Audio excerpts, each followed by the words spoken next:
Bon alors bonsoir tout le monde, je démarre l'enregistrement. Je vous annonce le programme de ce soir tout de suite. On va commencer par parler du visage de Julien Audoul rapidement. Puis on va lire un article sur l'auto-évaluation et l'hétéro-évaluation de la beauté. Vous allez voir que les résultats sont assez étonnants. Et on va terminer sur des vidéos TikTok divers ou soit de youtubeurs si vous en avez à proposer.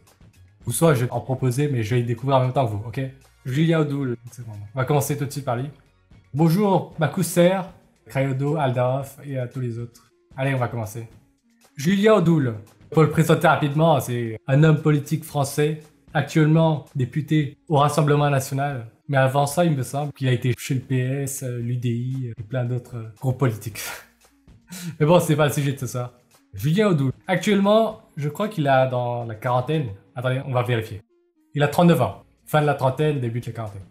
Et Julien Audoul, je pense que c'est un sacré beau gosse quand même. Hein. C'est déjà confirmé, même en dehors de mon avis, puisque il a fait du mannequinat, Julien Audoul, dans sa jeunesse, dans sa vingtaine. Pour l'anecdote, il a posé dans des magazines qui s'adressent à un public gay. Mais ça ne veut pas dire qu'il est moins beau gosse. Hein. Ok. À son prime, début de la vingtaine, milieu de la vingtaine, il a fait du mannequinat. Allez, on va parler de son visage. On va surtout se baser sur des photos de lui jeune, à son prime. Comme cette photo par exemple. Si on fait de haut en bas, au niveau des proportions déjà, 3/3 du visage qui sont très équilibrés, avec un tiers inférieur qui est très haut comparativement aux deux autres, au tiers moyen supérieur. Il a une mâchoire très puissante, quoi. Mais on y reviendra plus tard. Au niveau du front, ce n'est ni trop haut ni trop large, il a un Norwood, sur cette photo en tout cas 0 ou 1, pas de calvitie quoi, tout simplement. Et même sur ses photos les plus récentes, il est à Norwood 1, 1,5 quoi, pas plus. À 40 ans quasiment. Donc Julien Audoul, c'est un mec qui a une très bonne génétique au niveau de la calvitie. Calvitie qu'il n'a pas. Il a une génétique qui fait qu'il n'a pas de calvitie. Attendez, on va lire un petit paragraphe du Wikipédia de Julien Audoul, ok? Né en 85, en parallèle de ses études, il est mannequin de charme, faisant notamment la couverture du magazine Gay Têtu à 21 ans.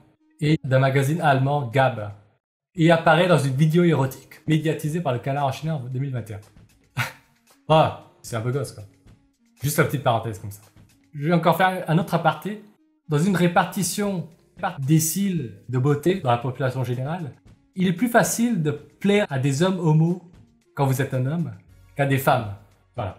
Tout simplement parce que les hommes ont un taux de testostérone plus élevé qui font que leur seuil d'acceptabilité en termes de relations amoureuses ou charnelles, leur seuil d'acceptabilité est plus bas quoi. Il y a pas mal d'études qui montrent qu'il y a un pourcentage bien plus conséquent chez les hommes homos que chez les femmes pour atteindre les 100 partenaires au cours d'une vie.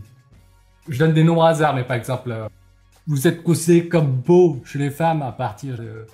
Si vous faites partie du top 20, top 30%, vous êtes considéré comme beau par les hommes homos peut-être à partir de la médiane, la moyenne. Donc, on continue l'analyse du visage de Julien Audoul. Alors, comme je l'ai dit, au niveau du front, du tiers supérieur, il est très bien gâté. Dans sa jeunesse, aucun signe de calvitie, et même maintenant, en 2024. Peut-être Norwood 1,5 tout au plus. Il a échappé à la calvitie, quoi. Et naturellement, il n'a pas une implantation LED. Il a un front qui est super bien. On descend au niveau des arcades sourcilières et sourcils. C'est très bas.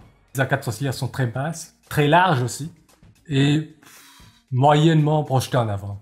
Je dis pas que c'est moche, mais il a un regard meilleur que la moyenne. Mais il n'a pas un regard du genre à la Brad Pitt ou Yann Sommerhalder, évidemment. Ok. Je lis un petit peu aux commentaires. Le prime, c'est début vingtaine ou trentaine.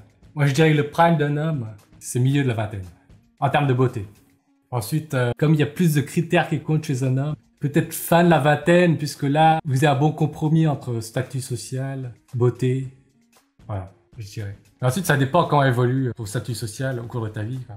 L'Éternel a dit, il est vraiment sexy, n'empêche, il a... Bon, je n'ai pas vu ces vidéos ou ces photos X, donc je ne saurais pas dire.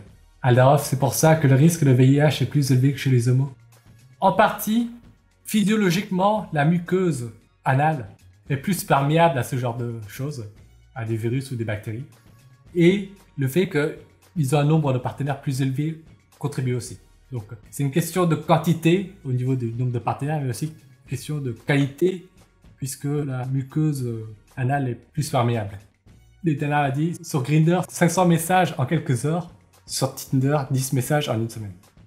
Ouais, on pourrait résumer comme ça. C'est pour ça qu'on utilise aussi des traitements par suppositoire. Petite parenthèse. On continue. Donc, il a des arcades sourcilières qui sont bien.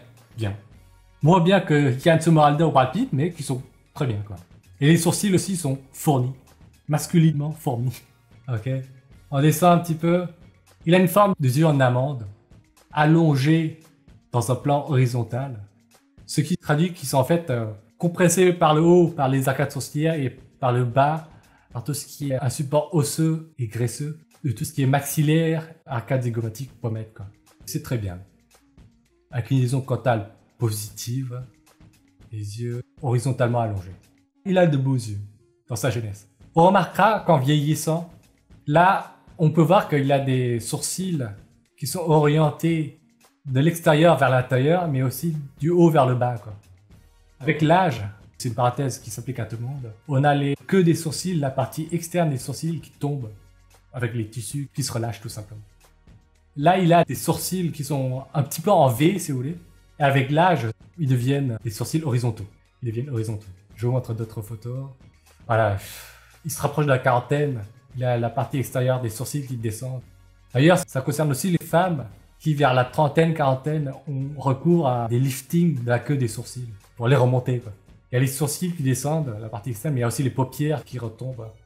Donc on a une exposition de la paupière supérieure qui devient plus importante. Voilà, en vieillissant, on fait des blépharoplasties et des liftings de la queue des sourcils pour rajeunir le visage, le regard. Mais sur cette photo de Julien Audoul jeune, ça ne se voit pas évidemment. On descend encore. Il a des pommettes qui sont très hautes, projetées en avant et sur le côté. Ça se voit mieux sur d'autres photos. Par exemple sur celle-là. Celle-là, il avait le début de la vingtaine, où il était adhérent au PS, l'opposé complet de son positionnement actuel. Il est passé de gauche à droite en vieillissant. Là, on voit qu'il est plus sec au niveau du visage. Pommettes qui contribuent aussi à l'inclinaison caudale et au fait que les yeux sont effilés dans le plan horizontal. En dessous des yeux, c'est aussi très clair. Enfin, mais cette photo est certainement retouchée. C'est très clair. C'est plat en dessous des yeux, quoi. C'est en pente vers le bas et avant. Sur ces autres photos aussi, ce n'est pas creux, pas trop. Même proche de la quarantaine, ça va bien, quoi. Ouais, pour l'instant, il fait quasiment sans faute de tout ce qu'on a déjà dit, Julien Audoul. On passe au nez, qu'on peut d'abord décrire de profil. Il a un dos du nez qui est bien droit, ni concave comme chez les femmes, ni convexe comme chez les nez aquiliens, méditerranéens. Il a un nez de blanc, évidemment, avec la partie haute du dos du nez qui est très projetée en avant, qui comparativement par exemple aux asiatiques ou chez les noirs, la partie haute est quasiment inexistante, quoi. C'est à ça qu'on reconnaît surtout un crâne d'homme blanc et de femme blanche aussi, avec la projection de la partie haute du dos du nez. Cet profil a donc un nez droit au niveau de son dos du nez. Et de face, il n'est pas, on va dire, aussi beau que le nez de Henry Cavill ou Brad Pitt, mais il passe, quoi. Il a une colomielle qui descend un petit peu beaucoup. La pointe est un peu plus large que la partie haute du dos du nez, mais ça passe, quoi. Pas inaperçu, quoi. Je dirais pas que son nez est moche, mais on le remarque pas, c'est déjà ça. Comme vous pouvez le voir sur d'autres photos. Son nez, c'est un élément de son visage qu'on ne remarque pas. En vieillissant, on a l'impression que la pointe de son nez s'épaissit, mais c'est valable chez tous les humains.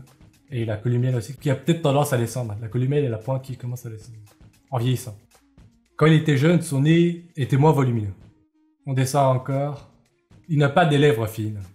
Que je dirais, passe bien. Des lèvres d'homme blanc, qui comparativement, encore une fois, aux hommes asiatiques et aux hommes noirs, plus fines. Au niveau des lèvres.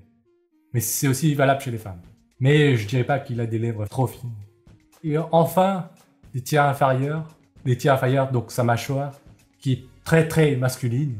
C'est une photo de face, donc là, on voit que le tiers inférieur, d'un point de vue largeur, n'a pas à rougir par rapport au tiers moyen, c'est-à-dire la largeur des pommettes.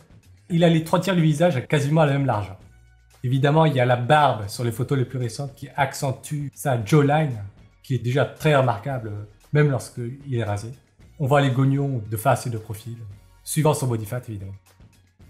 Et sinon, il a un menton qui est très puissant, qui fait qu'il a un tiers inférieur beaucoup plus haut que les tiers moyens et les tiers supérieurs. il y a un menton qui est haut et large. Ça se voit surtout sur cette photo. Un menton hyper couillu, voilà. Qui n'est pas forcément nécessaire pour être beau. Hein. Par exemple, vous avez les chanteurs de K-pop ou Justin Bieber qui ont des mentons beaucoup moins imposants que ça. Mais disons que eux, ils se situent ils ont un look plus androgyne, je dirais. Ils ont une beauté plus androgyne. Alors que Julien Audoul, sur un spectre d'androgynie, si on peut dire ça comme ça, Julien Audoul se rapproche plus de Henry Cavill que de Justin Bieber. Quoi. Mais les deux plaisent aux femmes. Comme j'ai dit plein de fois, il faut d'abord avoir une fondation, une base d'éléments du visage qui sont beaux pour les deux sexes. Ensuite, on commence à parler de dimorphisme sexuel, de visage viril ou de visage androgyne, voire efféminé, qui trouveront public chez les femmes. Il y a plein de meufs qui adorent les chanteurs de K-pop, mais il y a aussi plein de meufs qui adorent des visages virils du genre Henry Cavill ou à la Julien Audoul. Julien Audoul, c'est un mec qui avait le niveau pour faire du mannequinat dans sa jeunesse. Si on devait le rapporter aux autres hommes de son âge, à toutes les périodes de sa vie, je pense qu'il faisait partie du top 10%, quoi. Top 15, top 10%. Je prends pas tant de risques en disant ça. Quoi. Vous pourriez prendre l'exemple que je prends tout le temps, c'est dans une classe de 15 mecs, je pense qu'il fait facile partie du top 3, top 5, quoi. Je prends pas tant de risques en disant ça. Top 3, top 5 dans une classe de 15 mecs, ça veut dire... il est dans le top 20% des hommes.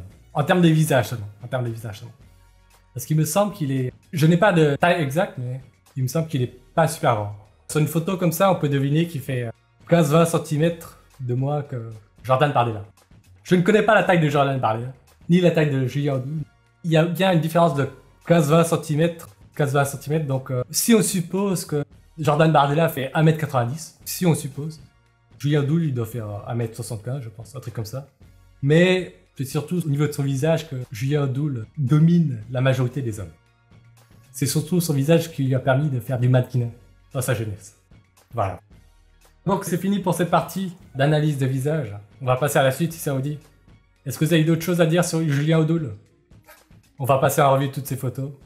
Là, il devait certainement être à la fin de la vingtaine, début trentaine. Là, certainement début, milieu de trentaine. Là, les paupières supérieures qui se relâchent. Et les sourcils dans sa partie externe qui se relâchent aussi. Donc on a les sourcils qui s'horizontalisent en vieillissant. Il a l'âge des meufs qui, en général, ont recours à des liftings de la queue des sourcils. Là, il a certainement... C'est une photo récente, ça. Des rides au niveau du front, au niveau des pattes doigts. Normal pour son âge. Ok, de profil, donc il a un Norwood entre 1 et 2. Norwood 1,5. Pour son âge, il est très bien placé en termes de non concerné par la calvitie. Là, je pense qu'il devait avoir début de la trentaine ou fin de la vingtaine. Ici, certainement au milieu de la trentaine. Là, c'est début de la vingtaine, quand il était militant PS, avec un body fat très bas. Ça, c'est certainement une photo très récente. Milieu de trentaine, fin trentaine. Et là, c'est une photo de lui jeune. Allez, sur la chaîne de Léo Déphilogine, si vous voulez bien. On va voir ce qu'il propose. Alors, je précise que ça fait des mois que je n'ai pas vu des vidéos de lui. Donc, j'improvise, hein, je vais découvrir ces vidéos comme vous. On va voir la dernière, qui a été publiée il y a 3 jours. Ok, elle fait 18 minutes. On se la mate. C'est pourquoi elle t'a bloqué. Pourquoi elle t'a bloqué. Sans regarder la vidéo, qu'est-ce que vous direz à un mec qui vous pose la question, quoi, pourquoi est-ce qu'elle m'a bloqué? La troisième, elle fait 37 minutes. Elle a l'air intéressante, pourquoi les femmes modernes vous manipulent. On peut se la faire la prochaine fois si vous voulez, mais parce qu'elle est un peu longue. J'aimerais bien terminer par une vidéo un peu plus courte. La dernière qu'il a publiée. Pourquoi elle t'a bloqué? Si je devais répondre à cette question, je dirais que... Elle te bloque parce que tu ne fais pas partie des 3 meilleurs mecs. Tu ne fais pas partie des 3 meilleurs mecs qui veulent d'elle, voilà. Que ce soit en termes de beauté, statut socio-économique, le type. Tu n'es pas au niveau comparativement aux 3 meilleurs mecs qui veulent d'elle.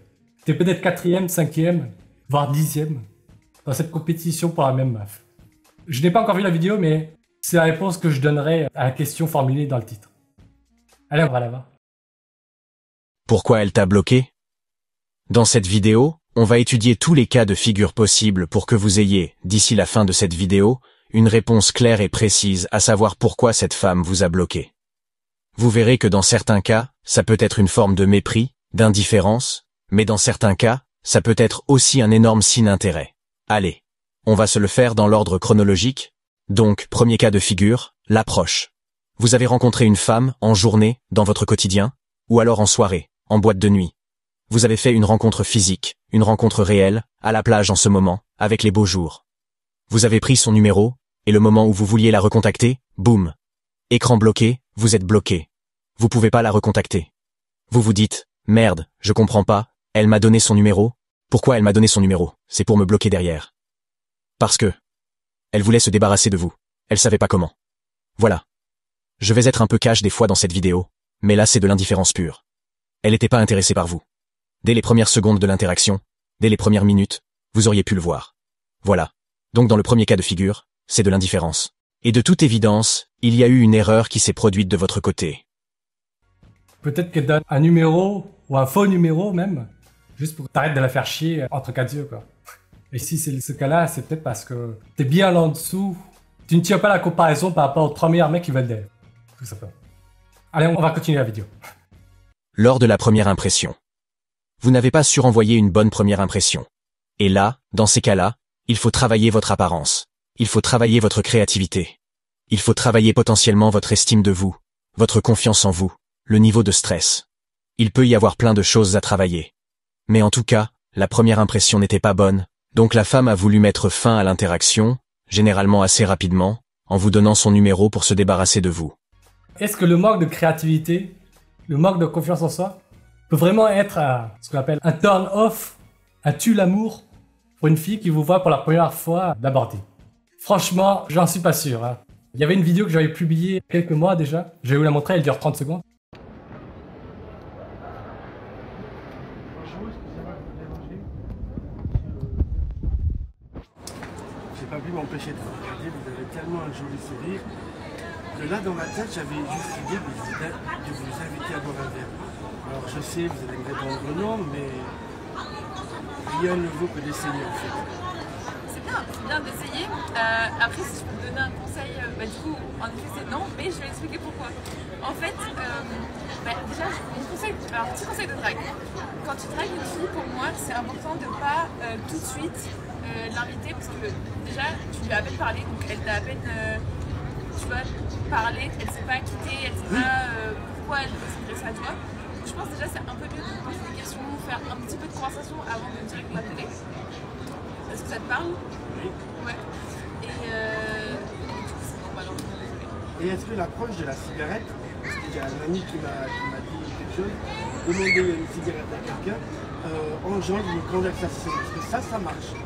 Je fume pas, donc je pourrais pas le dire. Donc si tu me demandes une cigarette, je te dirais non. Donc pour le coup, ça marcherait pas. D'accord. Mais ça peut marcher, c'est un premier explique. Cette vidéo, j'avais déjà publié sur l'autre chaîne. C'est un mec qui aborde une meuf de façon pas super créative. Il n'avait pas l'air d'avoir super confiance en lui. Franchement, est-ce que s'il était arrivé avec une blague d'aborder d'une façon créative, en bégayant moins, est-ce qu'il aurait fait mouiller la culotte de la meuf? Franchement, pas du tout, pas du tout. La meuf dans cette vidéo, elle lui donne des conseils, même si ce sont des conseils de bateau, vous voyez, et qui sont hors sol. Elle est bienveillante avec lui, quoi. Donc je pense pas que la créativité, le fait d'être original dans l'approche, d'avoir plus confiance en soi que la confiance nécessaire d'aborder, ça fasse mouiller la meuf ou ça lui donne envie de ne pas vous bloquer ou de répondre à vos messages, quoi. Le niveau de confiance minimum est nécessaire, et suffisant même, c'est celui d'aborder la meuf. C'est celui de dire bonjour, si vous abordez les meufs. Avoir plus confiance en soi, ça n'augmente pas plus vos chances de ne pas vous faire bloquer ou de vous faire ghoster, quoi. Donc la créativité et la confiance en soi en plus, dans ce que vient de dire Léo Déphilogine, j'y crois pas trop, quoi. On continue. Alors, deuxième cas de figure, premier rendez-vous. Mais premier rendez-vous obtenu via une séduction digitale. Donc vous avez parlé avec elle sur les sites de rencontres, sur les réseaux sociaux, sur Tinder, peu importe. Ça se passait bien par message. Vous la rencontrez lors d'un premier rendez-vous, et après le premier rendez-vous. Vous essayez de la recontacter. Boum, vous êtes bloqué. Qu'est-ce que ça veut dire? Ce que ça signifie, c'est que l'image que vous avez renvoyée, la première impression, l'image digitale que vous avez renvoyée lors de votre interaction avec elle sur les sites de rencontres, les réseaux, peu importe, est en décalage par rapport à l'image que vous avez renvoyée en réel lors du premier rendez-vous. Il y a un décalage trop important. Vous lui avez vendu quelque chose par message, que vous n'avez pas su honorer lors de la rencontre physique. Il y a un décalage. Posez-vous la question. Quel a été ce décalage? Posez-vous une question très simple. C'est quoi les 3 adjectifs qui pourraient définir votre persona, l'image que vous renvoyez sur le digital, lors de votre conversation avec cette fille? Alors si vous êtes sur Tinder, vous avez peut-être un profil particulier, une photo particulière. Vous avez peut-être conversé avec elle en étant taquin, vous aviez une belle répartie, vous étiez, peu importe. Et puis lors de la rencontre, vous étiez un peu plus discret, vous étiez un peu plus réservé. Peut-être que par un message vous étiez dominant, sexué, vous lui avez vendu un peu du rêve sexuellement, et puis vous arrivez en face d'elle, vous êtes un peu plus timide. Peut-être que vous avez un décalage entre la photo et la réalité. Peut-être que vous avez été plus malade ou plus stressé. Bref, quels sont les 3 adjectifs qu'elle avait de vous avant de vous rencontrer? Et à votre avis, quelle est l'image que vous avez laissée de vous lors de la rencontre réelle? Il est où le décalage? Et pourquoi elle vous a bloqué? Eh bien parce que c'est plus simple pour une fille, et particulièrement pour une jeune femme de 25 ans au moins, de tout simplement effacer. C'est quelque chose qui est un peu générationnel. C'est une habitude qu'on retrouve beaucoup chez les jeunes femmes aujourd'hui. Quelque chose ne m'a pas plu, j'efface. Bon alors, ayant parlé à beaucoup de Tinder girls qui me racontent leur Tinder date, la raison principale pour laquelle les dates ne marchent pas, 90% du temps, c'est le mec était beaucoup plus petit que je l'imaginais, ou soit beaucoup moins beau que je l'imaginais. 90% c'est ça. J'ai jamais entendu une meuf raconter que son date Tinder a raté parce qu'il était beaucoup plus timide qu'il ne le suggérait par texte, ou soit qu'il avait une personnalité en décalage avec ce qu'il projetait par texte. 90% des cas, voire 99%, j'ai jamais entendu d'autres raisons. C'est une question d'apparence, de beauté du visage, de taille, de dents par lignée ou des choses comme ça. Mais là, Léo des Philogènes parle de confiance, de taquin, de sexualisation. Il a aussi mentionné beauté. Comme si les 3 raisons là se répartissaient de façon égale dans les échecs de date chez les meufs. C'est complètement faux. La réalité, et toutes les meufs vous le diront, 90% des dates ratées, c'est parce que le mec, physiquement, ne correspondait pas à sa photo. Il y a quasiment aucune meuf qui dira « il est beaucoup plus timide que par texte, il est moins taquin que par texte, il est moins sexuel que par texte ». Jamais aucune meuf ne dit ça. Jamais. Allez, on continue. Une expérience ne m'a pas plu. Trop bizarre, trop malaisant, c'est la gênance. C'est un mot-clé qu'on retrouve beaucoup chez les jeunes. J'efface. C'est plus simple. C'est cruel. C'est un peu froid comme comportement. Ce qui est gênant dans un date, c'est que la meuf se rend compte qu'elle a en face d'elle un mec qui, physiquement, vaut 2 points de moins que ce que suggérait son profil. Et c'est ça qui est gênant, en fait. C'est pas le mec qui est gênant. C'est la situation gênante. La meuf ne désire pas le mec, tout simplement, quoi. Pas autant que le profil virtuel. Un premier date Tinder, il suffit d'être plus ou moins normal, quoi. Il n'y a pas besoin d'être super taquin, super sexuel. Et normalement, ça se passe très bien. Si vous êtes à la hauteur physiquement. On va pas juger. Les gens font ce qu'ils veulent. Mais pour moi, c'est un sentiment de honte que la fille n'a pas réussi à supporter. Elle a pas envie de s'emmerder avec ça. Ça va jamais exister. Amnésie sélective. Je gomme cette expérience de ma vie. Et on passe à autre chose. Alors toujours après ce premier rendez-vous, imaginons que cette fois vous ayez attendu plusieurs jours avant de la recontacter. Vous vous êtes dit, moi, je vais faire le mec distant, détaché, etc. Et là, boum, vous êtes bloqué. Ça peut être, il peut y avoir donc une deuxième explication pour comprendre pourquoi, suite au premier rendez-vous, elle vous a bloqué, parce que vous avez attendu trop longtemps. Et vous allez me dire, ouais mais Léo, c'est bien, ça montre que je suis détaché, etc. Non. C'est basé sur le mythe des 3 jours qu'on vous bassine dans la tête depuis des années. Depuis les années 2000, généralement les gens sont restés bloqués sur cette idée comme quoi il faudrait attendre 3 jours avant de recontacter une fille, etc. Ça c'est fini les gars. C'est complètement obsolète, c'est anachronique, c'est à recontextualiser dans l'époque des années 2000, où effectivement tout le monde n'avait pas de téléphone. Où les gens n'étaient pas autant sur leur téléphone qu'aujourd'hui. Aujourd'hui, il faut ranger ce mythe à la poubelle. Il n'y a pas à attendre 3 jours pour contacter une fille. C'est d'ailleurs une des erreurs fondamentales dont je parle dans mon programme, pour vous apprendre à séduire par message, qui est en ce moment même en réduction. Et il y a une poignée d'erreurs comme ça, que 99% des hommes font qui ruinent complètement les débuts d'interaction qu'ils avaient avec des filles. Des filles qui parfois étaient intéressées, mais parce qu'ils font une poignée d'erreurs, cela ruine complètement le potentiel de l'interaction. Donc, si vous voulez séduire les nanas, vous êtes obligé de passer par la séduction par message, vous êtes obligé d'être conscient de ces erreurs-là. Et pour ça, je vous invite du coup à vous intéresser à mon programme par message, qui est en ce moment même en réduction. Et en plus, il y a un cadeau puisque je vous offre 1 an d'accès au club des Philogènes. Moi, je ne vends pas de programme à sélection par message, comme Léo des Philogènes, mais si je devais résumer le text game, le game par texte, Je dirais, un bon game par texte, c'est avoir avec la fille qui vous plaît le même game que vous auriez avec une fille qui vaut 2-3 points de moins, quoi. Avec laquelle vous êtes plus ou moins indifférent. C'est tout. Vous conversez normalement. Il n'y a pas de règle de 3 jours, de 2 jours, ou 1 jour, ou 26 heures. Enfin, si. Je dirais, il faut pas paraître désespéré, voilà. C'est tout. Faut pas paraître désespéré. Faut juste paraître normal. Et ce que je viens de dire là, c'était autant valable dans les années 2000, 2010 ou 2020. Il n'y avait pas de règle de 3 jours avant, il n'y a pas de règle de 3 jours aujourd'hui. Il n'y a jamais eu de règle de 3 jours en fait. C'est ne pas être chelou, voilà, c'est tout quoi. Et envoyer un message au bout de 24 heures dans les années 2000, ce n'était pas chelou. En fait, elle vous répondra si vous lui plaisez ou pas, c'est tout. Et si vous n'êtes pas détraqué, vous avez juste à pas être détraqué, voilà. À être plus ou moins normal, voilà. Et c'est tout. Donc là vous allez me dire, ouais, mais Léo, c'est que 3 jours, c'est pas grave, c'est pas la fin du monde. Et vous avez raison. Et d'ailleurs, précisons une chose.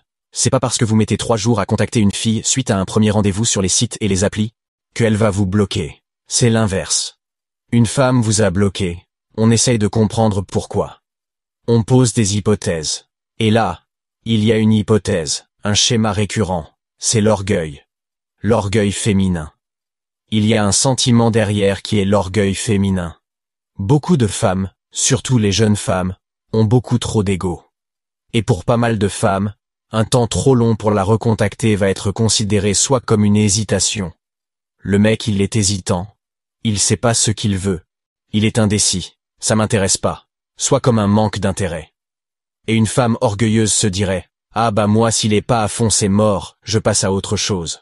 N'oublions pas que les filles, par texto, sont conseillées par leurs copines.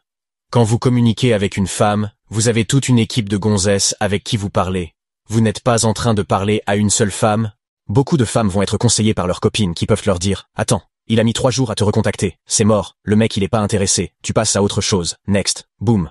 Toi, il te faut un mec qui soit à fond sur toi. » Une femme orgueilleuse, ça c'est un message qui va rentrer dans sa tête. Moi je veux pas de mec indécis, et je veux pas de mec qui soit pas à fond sur moi. Si t'es pas à fond sur moi, ou si t'es indécis, t'es pas pour moi, ça dégage.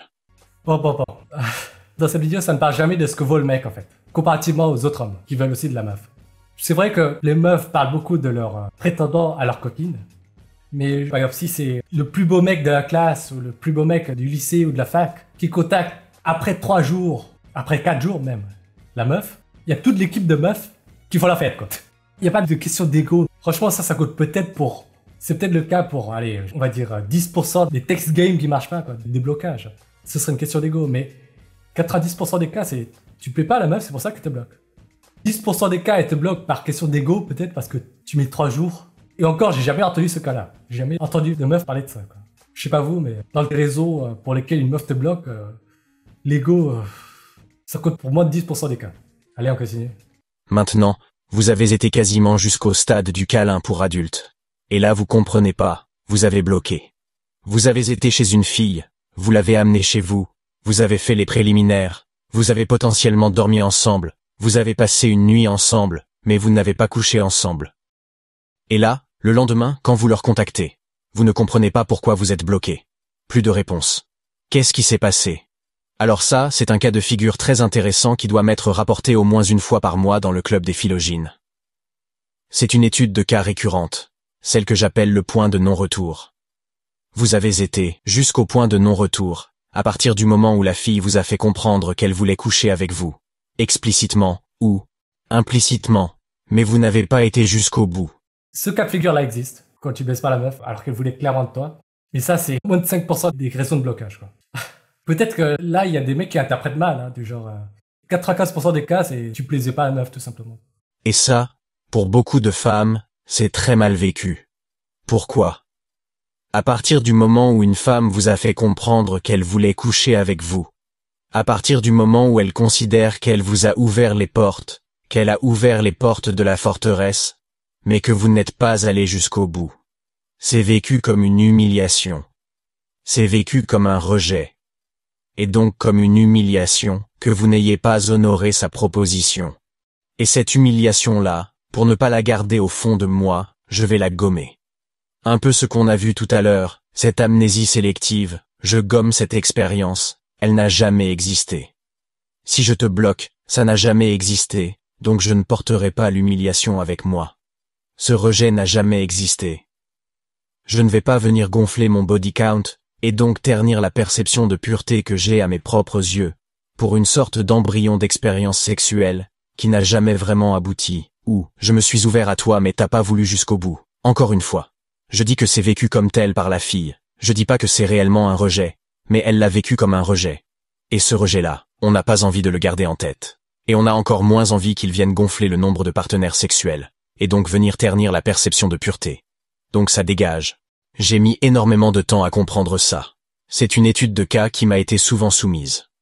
Énormément de mecs, que ce soit dans Club des Philogines ou alors parmi mes clients, qui me rapportent ce genre d'études de cas, ce genre d'histoire. Voilà, Léo elle est venue chez moi, je suis allé chez elle, on a fait les préliminaires, elle était hyper excitée. On aurait pu coucher ensemble, mais j'ai pas voulu. Ça venait de moi, j'ai pas voulu. Et là, je la recontacte, je comprends pas, j'ai pas de nouvelles. Eh bien, parce que tu n'as pas honoré sa proposition, elle l'a vécu comme un rejet. Les femmes ont beaucoup de mal avec le rejet, probablement pour ces questions d'ego.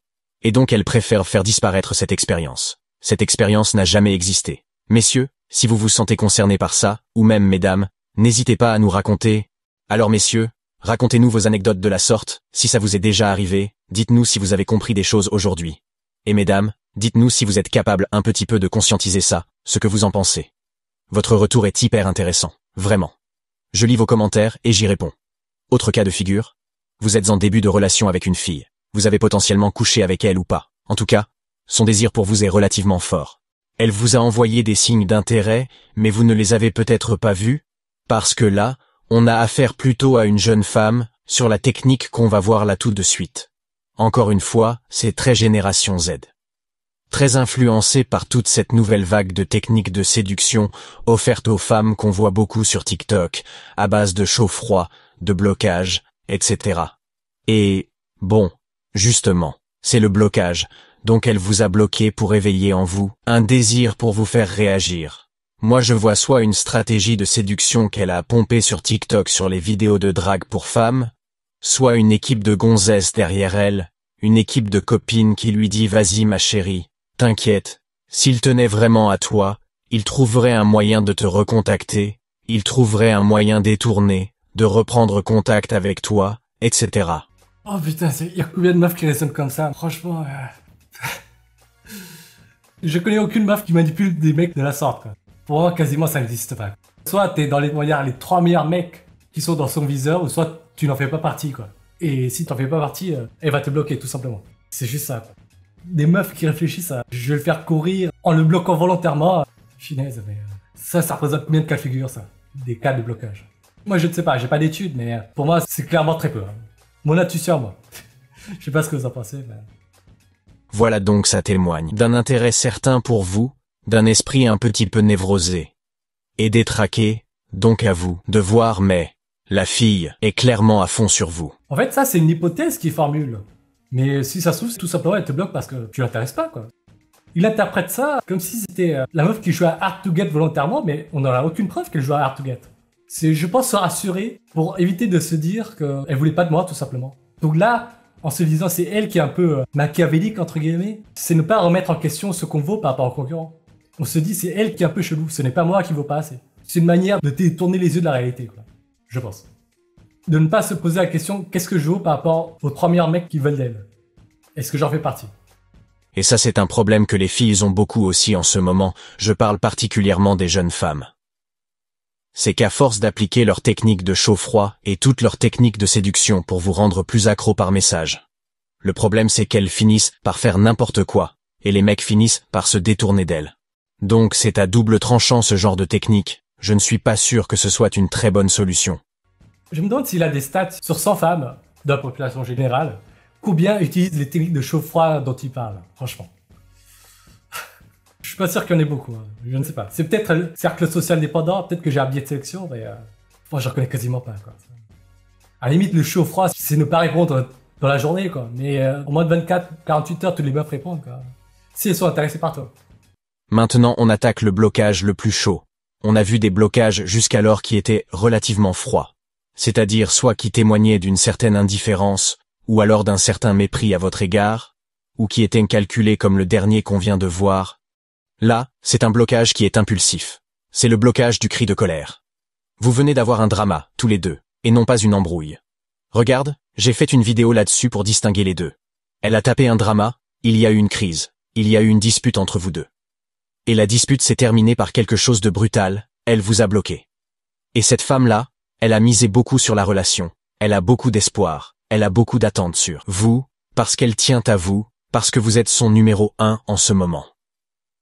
Et elle rêverait de vous voir vous investir plus, elle rêverait de vous voir faire plus d'efforts dans la relation. Peu importe la raison, en tout cas vous l'avez déçue. Et plus son niveau d'attachement est élevé, plus le niveau de colère sera important. La colère, c'est un signe d'intérêt évidemment. Et là on n'est pas vraiment sur une volonté d'attirer votre attention mais plutôt sur un geste impulsif, un cri de colère. Et ce cri de colère-là, il existe parce qu'elle tient vraiment à vous. Elle n'aurait pas cette réaction pour une pote ou pour un ami friendzoné. Elle a cette réaction parce que vous êtes son numéro 1. Donc, c'est un blocage qui est relativement optimiste. C'est un signe d'intérêt très fort pour vous. Il faut le voir comme tel. C'est pas la fin du monde. C'est pas la fin de la relation. Il faut juste que vous fassiez un peu le canard maintenant. Il faut que vous la recontactiez. Il faut que vous passiez à travers les trucs, etc. Mais parce que t'es le premier, le numéro 1 d'une meuf, a priori, t'as d'autres meufs qui veulent de toi aussi. À peu près du même niveau que la meuf qui te considère comme le numéro 1. Et donc, tu seras beaucoup moins enclin à faire le canard. Et je pense que tu ne regarderais même pas les vidéos de Léo des Philogènes. Je ne sais pas où. Donc là, il énonce un cas de figure qui existe bien, mais je pense que c'est plus pour faire étalage de son portfolio de connaissances, de son expertise dans le domaine, plutôt que de répondre à une interrogation qui serait représentative des interrogations de son public. Je pense pas que beaucoup de mecs dans son public soient considérés comme le numéro 1 d'une meuf qui les bloque. Je ne sais pas où. Allez, on continue. Et surtout que vous fassiez attention. Parce que autant un blocage comme ça, un cri de colère, c'est pas très grave, mais quand vous en avez plusieurs sur plusieurs années, ou d'un moment où vous accumulez du ressentiment, et vous arrivez à un stade, à un point de non-retour, où la fille aura accumulé tellement de ressentiment, elle aura tellement souffert avec vous, que là, au bout d'un moment, c'est fini. Elle n'en peut plus, en plus elle a vieilli, le temps est passé, vous n'avez pas changé, bon, on passe à la suite. Donc faites attention parce que ce genre de cri de colère de temps en temps, ce n'est pas très grave. Ça montre que la fille est attachée à vous. Et même, j'ai envie de dire, c'est un signe d'intérêt. Mais il y a un moment donné où ça peut se transformer en un blocage qui pourra devenir pour le coup froid. Et c'est ce qui nous amène au dernier cas de figure. Cas de figure où vous connaissez la fille depuis maintenant plusieurs années. Vous avez vécu une relation avec elle. Elle vous a souvent rappelé qu'il y avait des choses qu'elle n'est pas dans la relation. Vous n'avez pas voulu. Vous n'avez pas su les corriger. Et elle n'en peut plus, quoi. Ça a été une relation passionnelle pendant un certain temps. Le problème, c'est que là, elle ne peut pas avancer. Vous n'avez pas envie de changer. Vous ne vous investissez pas. Vous ne faites pas ce qu'elle vous demande. Et elle arrive à un stade où elle a vraiment bien réfléchi. Peut-être avec ses copines aussi. Et elle sait que la meilleure décision à prendre, c'est de vous bloquer. C'est de vous retirer de sa vie. Donc là, c'est un blocage froid qui a été réfléchi, qui a été préparé depuis longtemps. C'est une stratégie saine pour passer à autre chose. Et là, pour le coup, je serais pas hyper optimiste parce que généralement, surtout si la relation a duré plusieurs années, surtout s'il y a eu beaucoup de blocages à chaud comme on a vu juste avant, des cris de colère, surtout si elle a pris de l'âge, surtout si vous n'avez pas fait d'efforts dans la relation, et qu'elle a toutes les raisons rationnelles de vous quitter, alors là effectivement je me ferais un peu de soucis, et je me dirais que là c'est potentiellement la fin. C'est un blocage qui s'est fait à froid, et non pas à chaud. Quelque chose qui se fait à chaud, vous pouvez le modifier. C'est flexible quand c'est à chaud. Mais quand c'est froid, c'est rigide. Vous ne pouvez plus changer ça. Donc là, typiquement, on est sur un blocage à froid, sur lequel vous avez malheureusement un peu moins de contrôle. C'est peut-être trop tard. Et la meilleure chose à faire, c'est d'accepter que vous avez merdé. Donc voilà. Je sais pas si c'est ce que vous vouliez entendre, mais ça concernera peut-être pas la majorité du public sur cette vidéo. Et si elle vous a bloqué, les gars, ça peut aussi être lié aux conversations par message. Encore une fois, il y a beaucoup d'erreurs qui sont faites de la part des hommes qui ruinent complètement leur relation avec une fille. Et ça tombe bien parce qu'en ce moment même, je fais une réduction sur mon programme pour vous apprendre à séduire par message. Et non seulement il y a une réduction sur le prix, mais en plus de ça, je vous offre 12 mois d'accès au club des Philogènes. Pendant 12 mois, vous entendrez ma voix chaque mardi soir à 20h. Pour vous aider à répondre à vos études de cas, à toutes vos questions. Vous pourrez aussi rencontrer des Philogènes dans votre région, proche de chez vous, pour faire ce que vous voulez, dîner, sortir, peu importe, discuter. Et en plus de ça, vous aurez accès à un canal uniquement dédié aux conversations par message, dans lequel vous pourrez demander de l'aide sur vos conversations par message. Cette offre, elle dure jusqu'au mercredi 21 août, minuit, et vous ne la reverrez pas avant l'été prochain. Game par message, quoi. Franchement, pour progresser dans la séduction par message, ce que je conseille à tous les mecs, c'est de faites le profil d'un BG sur Tinder et vous saurez comment il faut parler aux femmes, quoi. Ce n'est pas plus compliqué que ça. Ce n'est pas plus compliqué que ça. Bien parler aux meufs par message, sans prétention, je dis ça sans prétention. C'est parler à une fille qui vous plaît par message comme si vous parlez à une fille qui vous plaît moyennement par message. Voilà, c'est tout, quoi. C'est juste ne pas être chelou, quoi. Il n'y a pas besoin d'être... Imaginez que la fille de vos rêves, c'est une meuf qui vaut 7 sur 10. C'est la plus belle de votre classe de lycée. Ou de fac, ou je sais pas quoi. Ou de votre boulot. C'est une fille qui vaut 7. Il s'agirait d'arriver à parler avec elle, cette fille qui vaut 7, comme si c'était une fille qui vaut 5. C'est tout, quoi. C'est comme ça qu'on drague par message. Et si ça ne marche toujours pas, ça veut dire que vous n'êtes pas assez beau, pas assez riche, pas assez grand, je ne sais pas. Ça veut dire qu'elle n'est pas attirée par vous, vous ne lui plaisez pas.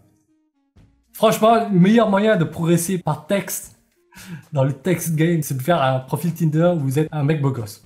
Et là, vous comprendrez, être beau par message, ça ne veut pas dire grand-chose, quoi. Il faut juste ne pas être chelou. Ça, j'en conviens. Sur ça, je suis d'accord. Faut pas être chelou par message, mais en dehors de ça, il faut être plus ou moins normal, quoi. Allez, est-ce que vous avez d'autres choses à dire? Je vais lire vos commentaires une seconde. Detana a dit, c'est la même chose chez les hommes, d'ailleurs, c'est logique, vu que ton application émotionnelle dépend de la valeur du partenaire. Évidemment. Avec Bosch, tu seras prêt à attendre des jours pour le message d'une femme. Et c'est le cas dans le cas inverse. Lorsqu'une femme converse avec un mec qui vaut beaucoup plus qu'elle.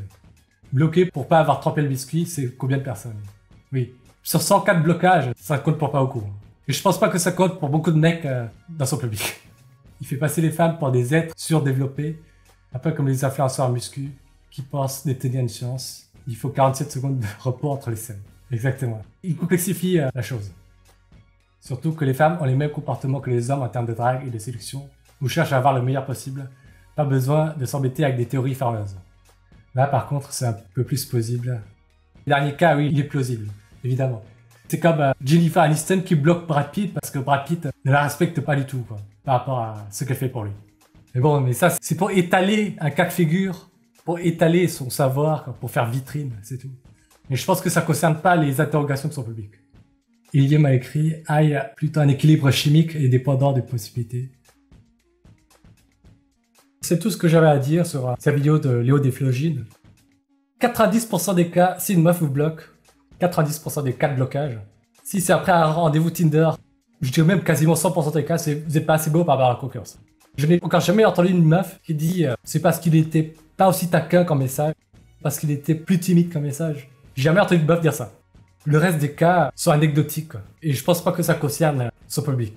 Et je pense pas que ça concerne le public qui aurait besoin d'un guide pour apprendre à texter une meuf. Je sais pas vous. Moi, c'est tout ce que j'avais à dire pour ce soir. On sera peut-être à comment les femmes modernes vous manipulent la prochaine fois. La vidéo de 37 minutes, punaise. Et on va peut-être alterner avec un autre youtubeur pour ne pas donner l'impression que je m'acharne sur Léo des Philogines. Voilà. Je veux pas qu'il ait cette impression non plus. Donc on va un peu alterner avec d'autres youtubeurs. Voilà. Ça fait 1h50 qu'on est là, 1h30. Je vais vous souhaiter bonne soirée, bonne nuit. Merci beaucoup pour votre temps et votre attention. Elia m'a dit comment il fait pour faire autant de vidéos sur un sujet dont on a fait le tour aussi rapidement. En fait, je pense que c'est comme la muscu. C'est un peu comme les youtubeurs muscu. Hein. Tu suis ce genre de vidéos pendant 1 ou 2 ans, et ensuite t'arrêtes définitivement, quoi. Les gens qui le regardent actuellement, ce sont ces nouvelles générations, quoi, si tu veux. Chaque année, il y a une nouvelle génération qui s'intéresse à la séduction, donc qui tombe sur les vidéos de Philogine. Ils le regardent pendant 1 ou 2 ans, ensuite ils passent à autre chose. Peut-être ils commencent à regarder mes chaînes à moi, après avoir découvert le poteau rose. Donc voilà, quoi. Moi, je dirais que sur mes chaînes à moi, je récupère le public qui a fait le tour des vidéos de Léo des Philogines. Voilà. Non, je pense pas que parmi le public de Léo des Philogines, il y en ait qui le regardent depuis plus de 3 ans. Je ne pense pas. Au bout de 2 ans, t'en avais le tour et tu passes à autre chose, quoi. Enzo Fukra, par exemple, qui est un youtubeur muscu, je pense que les gens qui continuent à regarder ses vidéos, sa 50e vidéo, comment avoir de gros biceps, ce sont des gens qui le regardent depuis moins de 2 ans, quoi, tout simplement. Chaque année, il y a une nouvelle génération de lycéens qui se met à la muscu, donc qui découvrent Enzo Fukra, qui découvrent Nassim Saïdi, avant de découvrir le poteau rose, quoi. Une grande partie est génétique et qu'il n'y a pas de programme miracle que ce soit pour la muscu ou pour la séduction. Évidemment, on fait le tour assez rapidement dans le thème de la séduction ou le thème de la muscu. Il continue à faire des vues parce qu'il y a une nouvelle génération qui s'intéresse à ce genre de contenu à chaque fois. Il y a un turnover, quoi, si tu veux. Des gens qui arrêtent de regarder, des gens qui découvrent. Le pot au rose. C'est le pot au rose. C'est pas le pot au rose. Si on lit rapidement, on accorde les mots. Oui, il y a la muscu et tout ça. Comme je disais, merci pour votre présence et votre attention. Bonne soirée, bonne nuit, Kankubé. J'espère que vous allez crampter. Allez, à plus. Je trouve qu'il y a de moins en moins de femmes belles. Je ne sais pas. Franchement, moi, je n'en ai pas l'impression. Voilà. Moi, je trouve qu'il y en a de plus en plus, puisque les femmes sont de plus en plus en concurrence contre elles avec les réseaux sociaux. Ou peut-être qu'elles font aussi moins d'efforts parce qu'il y a plus de mecs qui sont en chien. Je ne saurais pas dire. Il y a les deux arguments qui se valent, je pense. Allez, à plus. Sinon, je m'éternise. Kankubé, Apagna.